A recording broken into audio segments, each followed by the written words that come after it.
Welcome to the Black Script Storytellers. My name is Kevin Marable, and today we have a talented actor by way of Los Angeles, California. We have with us Ken Glover Jr. How you doing today, Ken? Hey, how you doing? I'm doing real good. How you doing? Good, man. Can't complain. Can't complain, man. That's good. Um, yeah, God is good. Life is great. Always. Yes, sir. Yes, sir. So this is a question that I start with everybody. It's a very simple question, but for some, it may be difficult to answer. Are you ready? Yes, sir. All right. And that question is, who is Ken Glover Jr.?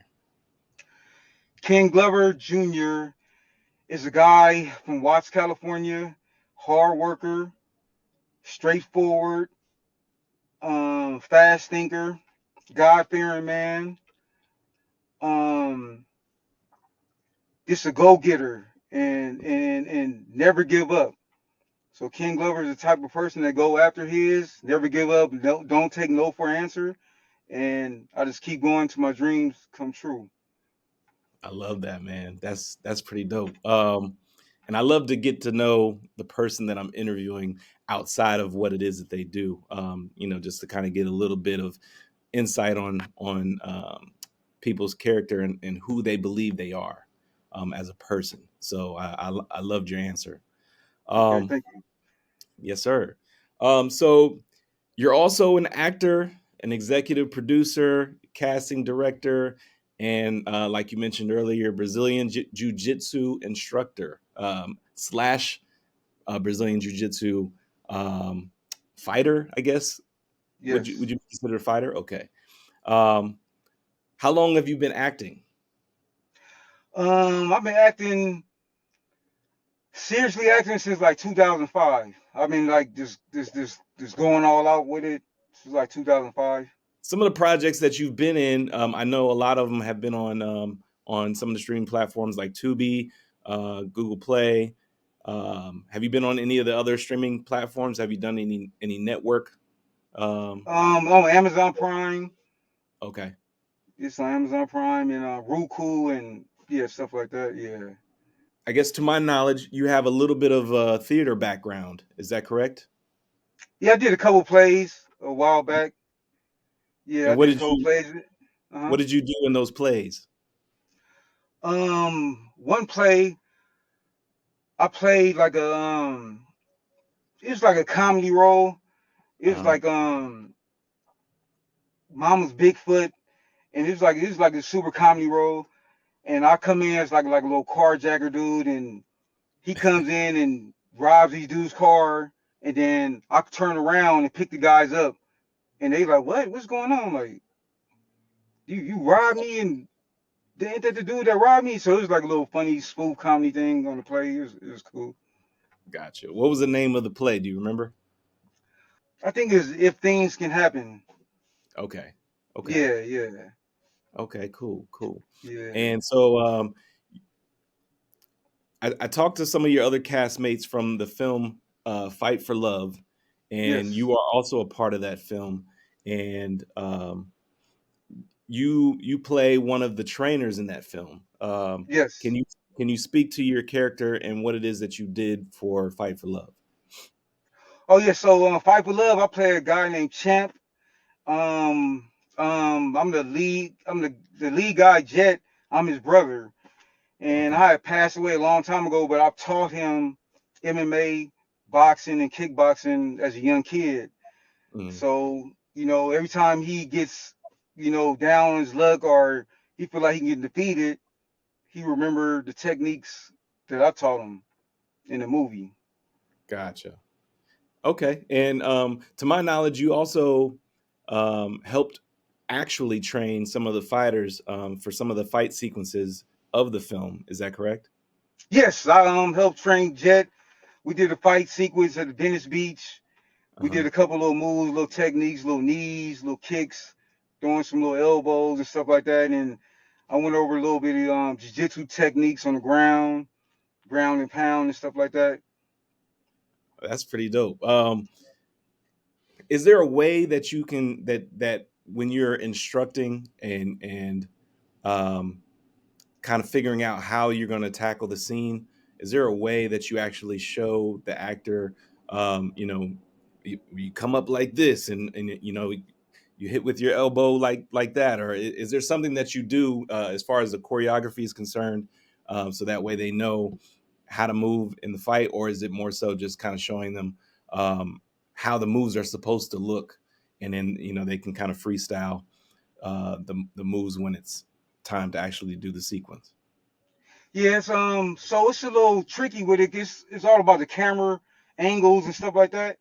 And Hmm. so a lot of times, like if you do stand up face to face to a opponent in a movie, that you guys is probably like 4 or 5 feet away. So when I'm throwing a punch on camera, it look like it's close because of the Yeah. angle, but we really like 4 or 5 feet away. So I might throw a left hook and he turned his face like he got hit, but I'm not even nowhere close to him. That's just a Okay. camera shooting over my shoulder, and it looks like bam, like he getting hit, but I'm really not even close to him. So it's all about playing the angles and stuff like that, and making it real as possible. So everything, when I first got into it, I was trying to be too technical. So you to be too technical, it's not gonna look good on camera. So you got to Right. exaggerate your punches. So Hmm. it feels kind of weird at first. You like, damn, wait a minute, I'm swinging all wild. I don't swing like that. Like, but on camera, it looks super good. So yeah, that's the Right. tricky part about it. Yeah, you have to be a little bit more animated, and Exactly. put a little bit more force into your punch where it kind of throws you off balance. But on camera, it might look good, but in reality, it's not good for you know your stance, your posture, and all of that. Right? Right, right, right. Yeah. Um, Yeah. so okay, so you said you played champ in the film Fight for Love, and you talked a little bit about your character in the film, and we also spoke to the fact that you trained Kamani Bradley, who Yes. plays Jet Pierce. Um, did you have any training time with Stephen Romero or any of the other fighters? Yeah. So Steven Romero, me, him go back years, like years, Right. and then so we was part of the casting. We was like, man, we need somebody to play, the brother, somebody that looks tough, got a Yeah. cool size, and know how to fight. So I was like, wait a minute, like, man, me and him kept in touch for years and stuff, like on Facebook and stuff. So I was like, man, send me a picture with Yeah. your shirt off and stuff like that. And then Crystal, she's like, oh, that's him. We want him.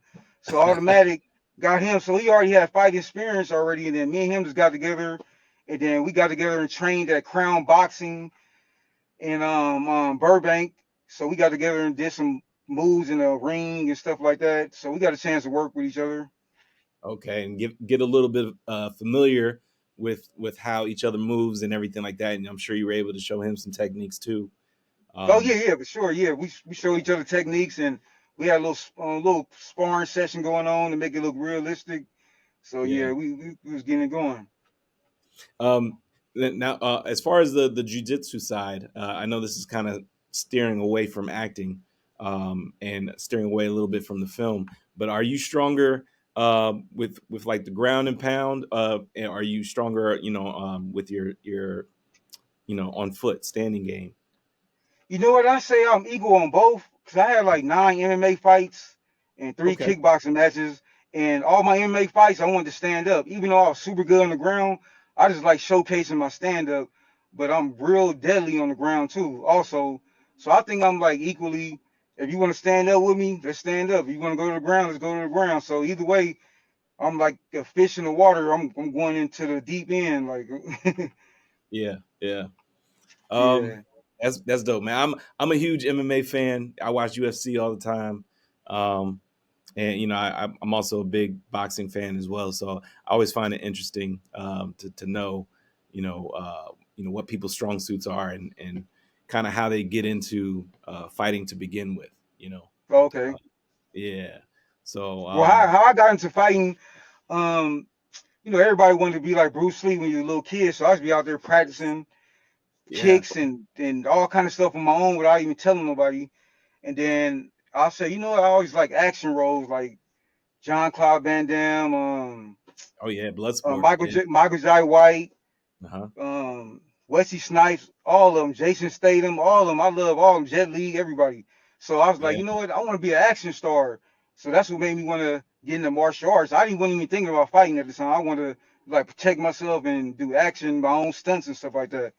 So that's Yeah. what made me get into martial arts and stuff like that. Is Do you want to continue uh, with the fighting aspect of incorporating that in your films, or is that something that is just a personal goal of yours moving forward? So I want to incorporate that definitely into films. That's the main thing I want to do is fight roles. That's if you can just ask me anything, I want to do action roles, and that's it. I just love this fighting and showcasing different talent, and I want to bring the Brazilian jiu-jitsu into movies because you don't see a lot of that. You see a little bit like Keanu Reeves, he and Wick, John Wick? John Yeah, Wick.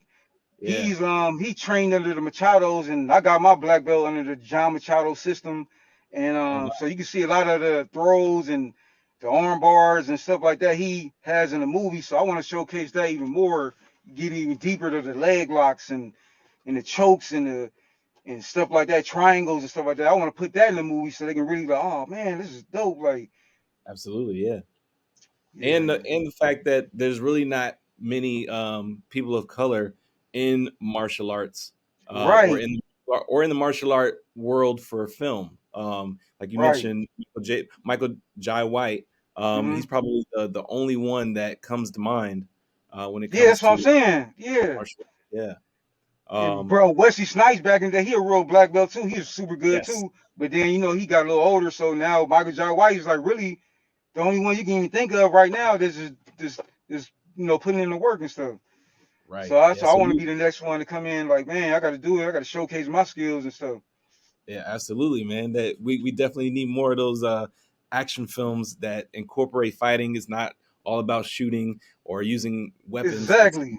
It's more so physical, and you can actually see the physical aspect, and like you said, incorporating more of the mixed martial arts into the film. I'm Yeah, sure that for there would sure. be a heavy fan base that would want to watch that. Oh yeah, for sure. Yeah, just think People tell about me all all the the time. I'm sorry. I was just gonna say, just think about all the UFC fans out there, all the people who watch bare knuckle boxing, people who watch kickboxing, all of that, and we don't really have any films that showcase that. Right, right, right. That's why we came up with Fight for Love. I'm from Watts, California, so we shot it in my hometown, like my city. So we Yeah, bringing that movies back to the inner city and stuff like that. So kids around the neighborhood like, oh, what they shooting a movie over? I can do that. Oh, he came from here and now he doing a movie. Oh, he bringing it back. So I want to. That's and also I got a nonprofit called Ken Rocks Academy, where I teach the kids and adults martial arts, health, wellness, and fitness.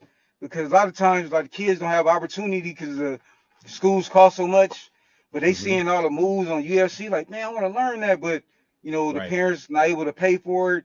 So I right, want to, get a buildings where all the kids can come and just train and learn everything they seen on TV and bring my professional friends in and teach them. yeah, and be able to showcase what it is that you guys know how to do, and kind of help shape and mold and tell them that it's a discipline, Right. and you're not supposed to use it as a weapon. You're supposed to use it for protection only when you need it. Exactly. Yeah. Exactly. And it's Um, crazy because I had more confrontations before I got into martial arts. When I got into martial arts, it seemed like I just have an aura around me. Like I just like don't get leave, into nothing. Like I just, yeah, leave I'm me super alone. humble. I just people like I walk in the room with a bunch of people. They're like, wait a minute, you do something like you do some type of fighting in martial arts because you just have so much confidence when you walk in the room. But that's what martial Yeah, arts does: give you patience, confidence. right, Because when you know you can really do something, there's nothing to prove. Like only like bullies that don't know how to fight always trying to fight. Like right. so Yeah. No, that's for sure. I'm sure it does give you a certain level of confidence, especially once you know how to defend yourself right. properly. And you know that if anybody tries something, there's a few things that you can do real quick, Exactly. uh, Yeah. get them up off of you. Yeah. I don't even have to. I don't even have to fight him. I can just wrap him up like when jiu-jitsu Yeah, just hold him and talk to him in their ear like man you know what man just calm down man. So yeah. right. Show them a little bit of that strength, man. Like, Yeah, that's it. Just put him in a little hole real tight and let him know like have a good day. Don't you don't have need a to be good day. fighting. Yeah, for sure, man, for sure. You're also a producer for the film. Yes, Well, you were an executive producer for Fight for Love, but you're also a yes, producer for another film called We Outside. yes. Um, Firstly, what is your role as a producer? If you can explain that, like what were some of the tasks that you had to do as a producer? Well, producer, I help find the talent and help find locations. Mhm. Just be on set every day, making sure everything goes right. If they Right. need any help on set, anything like building stuff or picking up the talent, Mhm. I'm like everything. I one stop shop, so I everything goes with me. So just make sure you facilitate the project, make sure the project runs smoothly, and there's no hiccups, no road bumps or anything like that, and make sure everybody gets to set on time. You guys film on time, you know what I'm saying, because of whatever your time constraints might be for the day, um, Right. and you guys get to it basically. Yeah, yeah. Part of casting, Yeah. being in the casting process, watching all the, you know, like when you audition for movies, a lot of times you audition in front of the producers and stuff first, and Hmm. then we had picked like, okay, this person was good enough. Then you audition again the second time for the director. So a lot of times you do that like that. Okay. Now, speaking of the casting, um, was this film that your first time casting, Um, or had you done it before? it's another film we working on called Extra Out. It's a comedy. I helped Uh-huh. cast for that, but we haven't like started filming yet. So that was really the first time I started Okay. really casting. But this time is just like since the movie's in production, so this is a real. I say this is the first good time, yeah, real time. And a lot of my fight friends that was in it, they real friends of mine, like 15 years. They real pro fighters. Yeah. So it was fun, like just going calling them, say, hey man, you want to get in this movie I'm doing? And oh yeah, I'm with it. So it was just fun process. Okay, that's dope, man. And it also adds to the authenticity of it. Um, Right, you have more fighters that are actual fighters, and they know what they're doing. They know how to do the moves. So that's less that you really have to show them, and more so just making sure it looks right on camera. right. And I want to give Yeah. a shout out to David Dunn. He's one of the stunt coordinators that came out. His jiu-jitsu game is crazy too. He's been doing like over 30 years. So he came out, helped with all the stunt coordinating and stuff like that. Yeah. So yeah, he's super dope. So shout out to David Dunn for coming out, helping us out with Fight for Love. Yeah, shout out to David Dunn. Stephen Romero mentioned him as well in the other interview that I did, and he spoke to the fact that David Dunn came out and actually helped a lot with the stunt coordinating and all that stuff. Um, and to my knowledge, he's somewhat of a big deal. He's a Oh huge, yeah, he yeah, like he like tight friends with Chuck Norris. That's how big he is. Like yeah, like real deal. Like yeah, yeah. That's crazy, man. To yeah. have somebody of that And he status. also he also got his belts under the Machados too. Oh, So really? it's just crazy how this like a circle came around. I got my black belt under the Machados. Really mastered Mike Lee Young. He's a Korean guy, gave me my black belt, but he got his black belt under John Machado. And the Machados, they the cousins to the Gracies. And the Oh, wow. Gracies got big because they had a big name. Had Mhm. funding and stuff like that. But Machado was super deadly too. They just, they cousins. So, but yeah, Machado. Everywhere I go, when I walk around with a patch on my gi, and they see Yeah, Machado's, they're like, "What?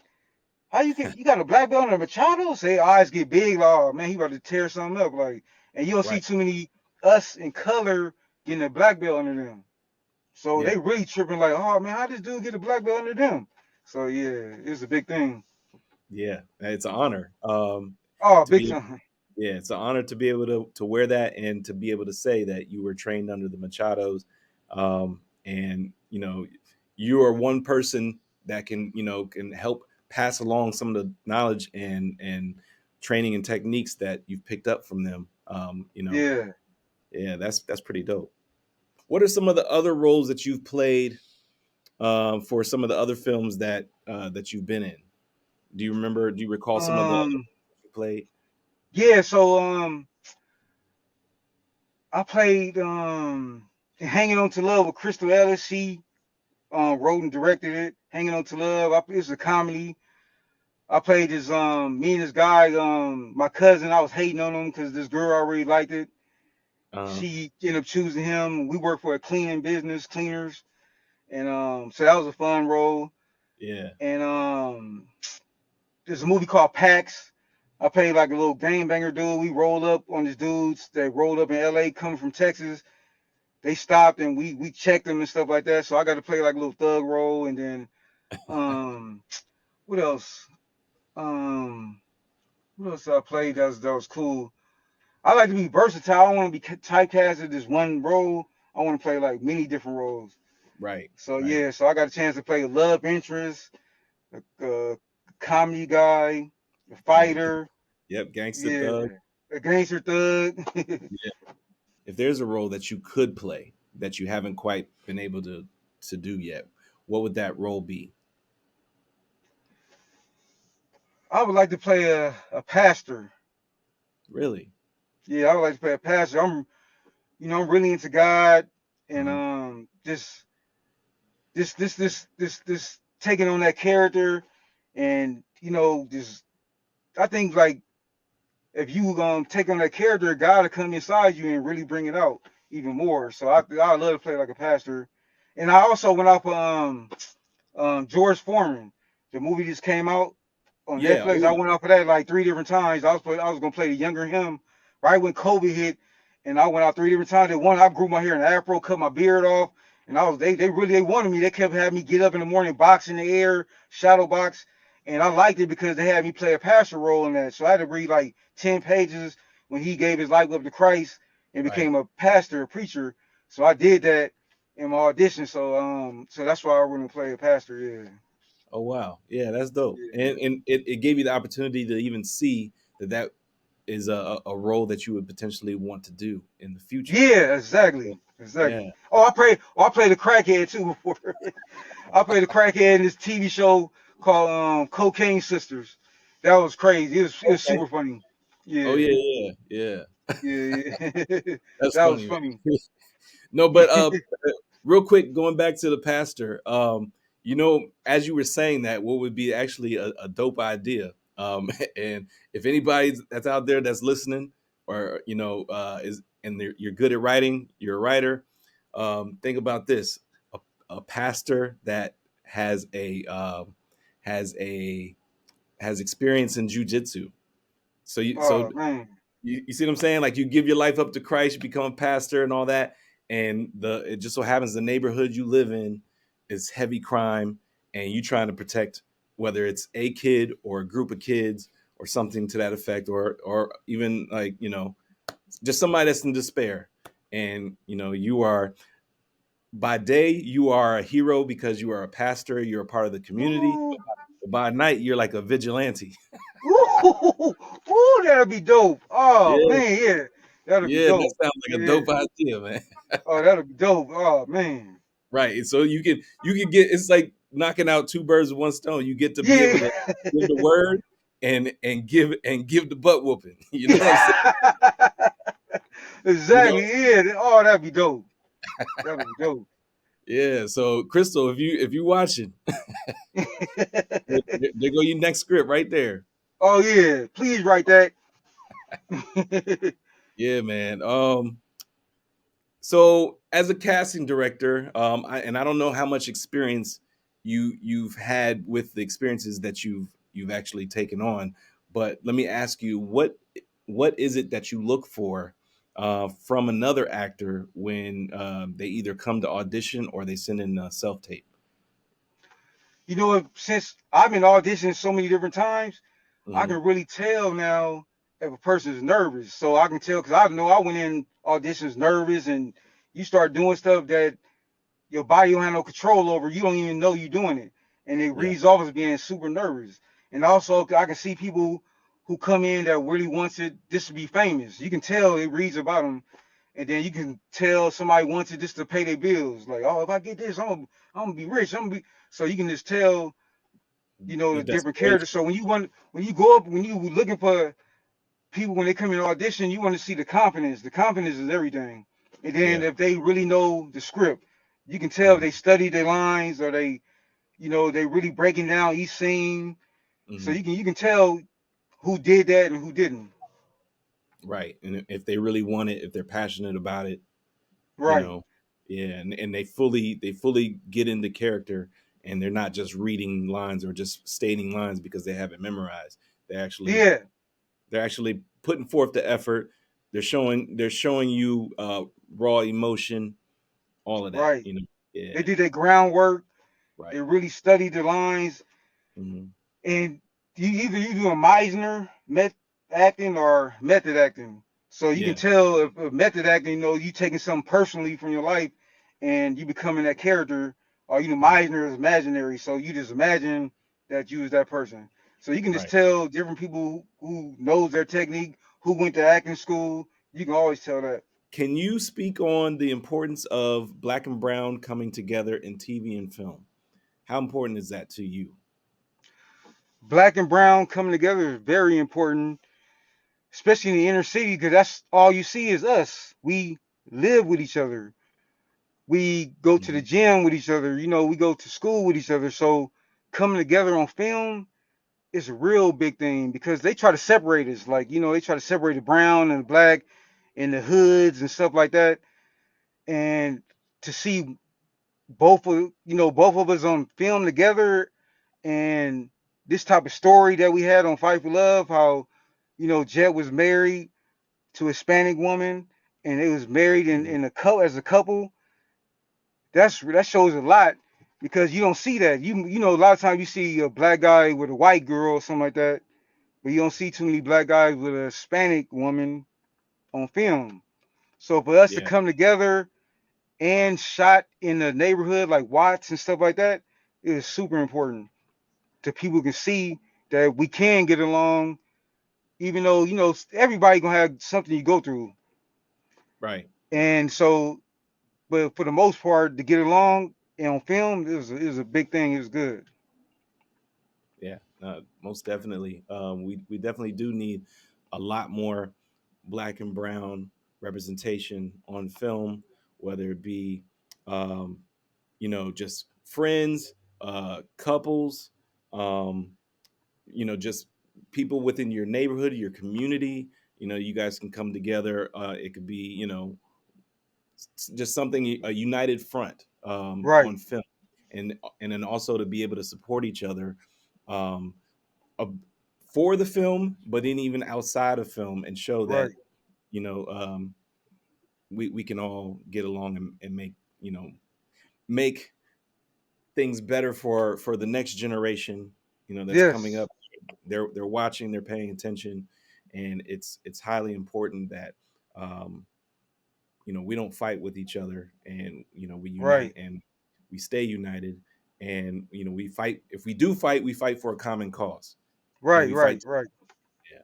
So yeah, most definitely, man. What's next for Ken Glover Jr.? So we working on a TV show called Rich City. So we getting the script together right now. It's about two guys.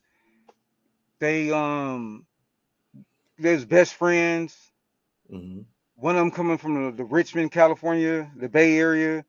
Another one from out here, LA, and one of them is a hairstylist. One of them is like a big drug kingpin, but nobody what's going on. So, but that's the next thing we're working on, and it's the comedy thing we're working on called Extra Out.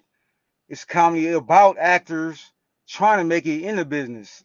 So like Okay. how they getting treated, like extras get treated differently than the lead cast. So you Right. see directors probably talking to them, go sit down over there. The crafty ladies, oh, you eat peanut butter and jelly sandwiches. The sad people eat steaks and stuff. So Yeah. this is a comedy about how, actors trying to make it and how they getting treated on the way of making it. And then also we writing a movie called the DMV too. It's a comedy movie about getting your license and stuff like that and going to traffic school. It's gonna be crazy. It's gonna be stupid funny. Yeah. No. So you guys are definitely working, man. So you got several projects coming up. Well, are you currently filming one of these projects now, or are they still in like pre-production? They in Or pre-production. We're not filming okay, yet. Yeah, okay, all right, yeah. that's what's up, man. And then lastly, I like to give all of my guests the final word, whether that be a piece of advice, words of encouragement, or a quote that they like to live by.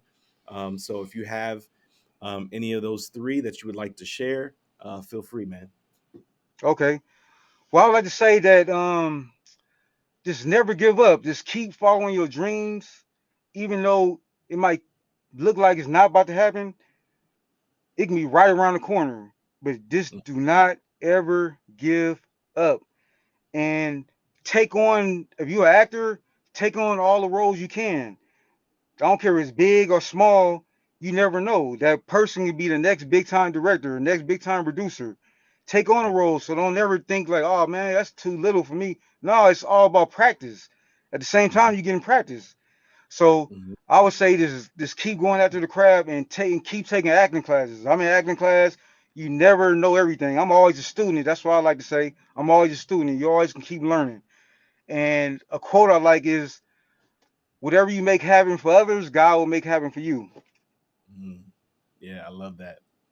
Absolutely, man. Absolutely. Well, Ken Glover Jr., man, thank you so much for joining. I truly appreciate your time, your knowledge, expertise, and even just our genuine conversation about jujitsu and fighting. And I wish nothing but the best for you. Much success to all your future endeavors and your future projects, your future fights. And at some point, man, I'm because I'm also in talks with Crystal a lot. So you never Okay. know. I might find my way out to California, and we might be able to link up in person at some point, Oh, man. So please do. I'll show you all around, all through Watts. I'll show you, man, we're going to have a ball out here. And thank you so yeah, much for having me, taking time to let me come out here. Man, I appreciate it so much. absolutely, man, absolutely. All right, guys, Ken Glover Jr. Thank you so much. Have a blessed day.